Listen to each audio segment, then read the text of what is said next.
योग शास्त्र का वर्णन। व्यास जी कहते हैं, ब्राह्मणों, इस प्रकार तुम्हारे पूछने पर मैंने ज्ञान युक्त सांख्य का यथावत वर्णन किया। अब योग की बातें बताऊंगा, सुनो। इंद्रिय, मन और बुद्धि की वृत्तियों का सब ओर से रोककर व्यापक आत्मा के साथ उनकी एकता स्थापित करना ही योग शास्त्र के मत में उत्तम ज्ञान है। योगी पुरुष को शम दम से संपन्न होना चाहिए। वह अध्यात्म शास्त्र का अनुशीलन करे, आत्मा में ही अनुराग रखे, शास्त्रों का तत्व जाने और निष्काम भाव से पवित्र कर्मों का अनुष्ठान करे। इस प्रकार साधन संपन्न होकर योगोक्त उत्तम ज्ञान को प्राप्त करे। काम, क्रोध, लोभ, भय और स्वपन, ये 5 योग के दोष हैं। इन्हें विद्वान पुरुष जानते हैं। इन सभी दोषों का उच्छेद करके अपने को योग का अधिकारी बनाएं। धीर पुरुष मन को वश में रखने से क्रोध पर और संकल्प का त्याग करने से काम पर विजय पाता है। सत्व गुण का सेवन करने से वह निद्रा का नाश कर सकता है। धैर्य के द्वारा योगी शिशिन और उदर की रक्षा करे। नेत्रों की सहायता से हाथ और पैरों की रक्षा करे। मन के द्वारा नेत्र और कानों की तथा कर्म के द्वारा मन और वाणी की रक्षा करे। प्रमाद के त्याग से भय का और विद्वान पुरुषों के सेवन से दंभ का त्याग करे।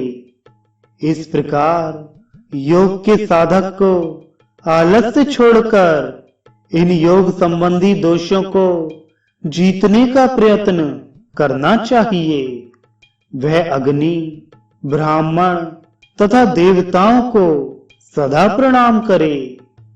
मन पर प्रभाव डालने वाली हिंसा युक्त उदंतापूर्ण वाणी ना बोले। तेजोमय ब्रह्म ही सबका आदि कारण है। यह संपूर्ण जगत उसी का कार्य है। समस्त चराचर जगत उस ब्रह्म के ही संकल्प का परिणाम है।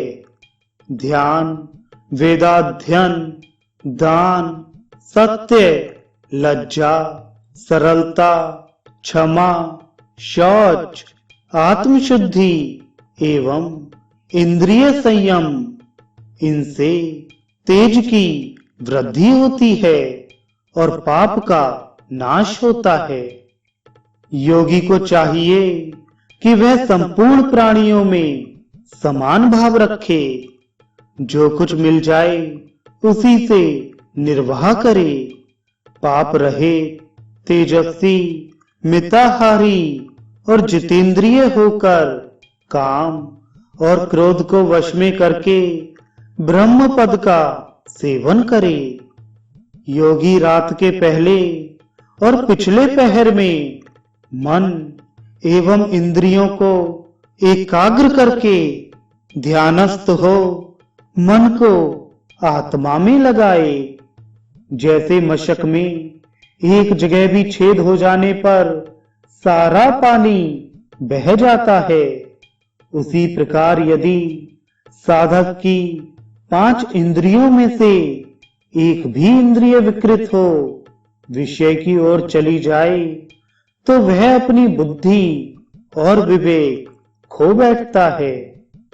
जैसे मछुआ पहले जाल काटने वाली मछली को पकड़कर पीछे अन्य मछलियों को पकड़ता है, उसी प्रकार योग वेत्ता साधक पहले अपने मन को वश में करे, तत्पश्चात कान नेत्र, जिह्वा तथा नासिका आदि इंद्रियों का निग्रह करे। इन सबको अधीन करके मन में स्थापित करे और मन को भी संकल्प विकल्प से हटाकर बुद्धि में स्थिर करे। इस प्रकार पांचों इंद्रियों को मन में और मन को बुद्धि में स्थापित करने पर जब ये इंद्रियें और मन स्थिर हो जाते हैं, उस समय इनकी मलिनता दूर होकर इनमें स्वच्छता आ जाती है। फिर अंतःकरण में ब्रह्म का साक्षात्कार हो जाता है। योगी धूम रहित अग्नि, दीप्तिमान सूर्य तथा आकाश में चमकती हुई बिजली की भांति आत्मा का हृदय देश में दर्शन करता है। सब कुछ आत्मा में है और आत्मा सब में व्यापक है, इसलिए वह सर्वत्र दृष्टिगोचर होता है। जो महात्मा, ब्राह्मण, मनीषी, धैर्यवान, महाज्ञानी और संपूर्ण प्राणियों के हित में तत्पर रहने वाले हैं, वे ही उस आत्मा का दर्शन कर सकते हैं। जो योगी एकांत में बैठकर कठोर नियमों का पालन करते हुए थोड़े समय भी इस प्रकार योगाभ्यास करता है, वह अक्षर ब्रह्म की समानता को प्राप्त होता है।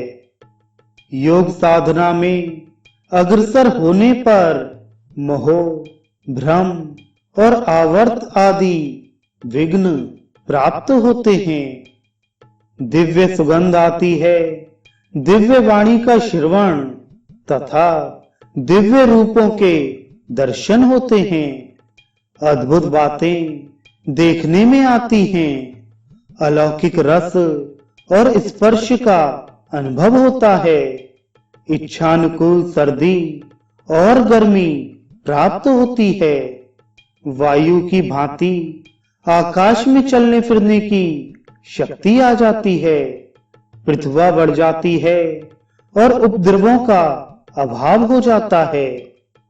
योग से इन सिद्धियों के प्राप्त होने पर भी तत्ववेत्ता पुरुष उनकी उपेक्षा करके समभाव से ही उन्हें लौटा दे। वह योग का ही अभ्यास बढ़ाए और नियम पूर्वक रहते हुए पहाड़ की चोटी पर, शून्य देव मंदिर में अथवा वृक्षों के नीचे बैठकर योग का अभ्यास करे।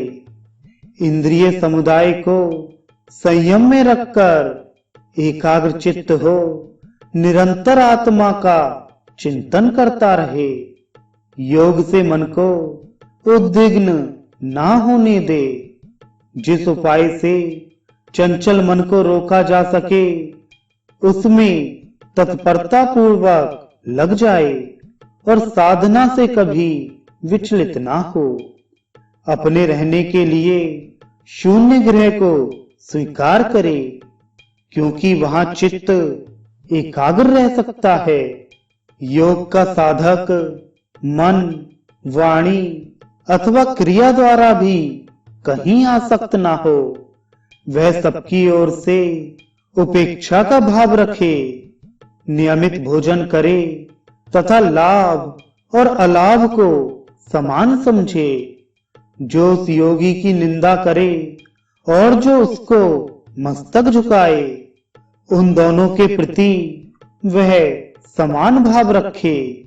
वह किसी एक की बुराई या भलाई ना सोचे। कुछ लाभ होने पर हर्ष से फूल ना उठे और लाभ ना होने पर चिंता ना करे, अपितु वायु का सहधर्मी होकर सब प्राणियों के प्रति समान भाव रखे। इस प्रकार स्वस्थ चित्त होकर सर्वत्र समान दृष्टि रखने वाला साधक यदि 6 महीने भी निरंतर योग के अभ्यास में लगा रहे, तो उसे ब्रह्म का साक्षात्कार हो जाता है। दूसरे लोग धन की इच्छा या संग्रह करने के कारण अत्यंत विकल हैं। यह देखकर उसकी ओर से विरक्त हो जाए। मिट्टी के ढेले, पत्थर और स्वर्ण को समान समझे। इस प्रकार योग मार्ग पर चलने वाला साधक मोहवश कभी उससे विचलित ना हो। कोई नीच वर्ण का पुरुष अथवा स्त्री ही क्यों ना हो, यदि उसे धर्म करने की अभिलाषा हो तो वह भी इस योग मार्ग से परम गति को प्राप्त कर सकता है।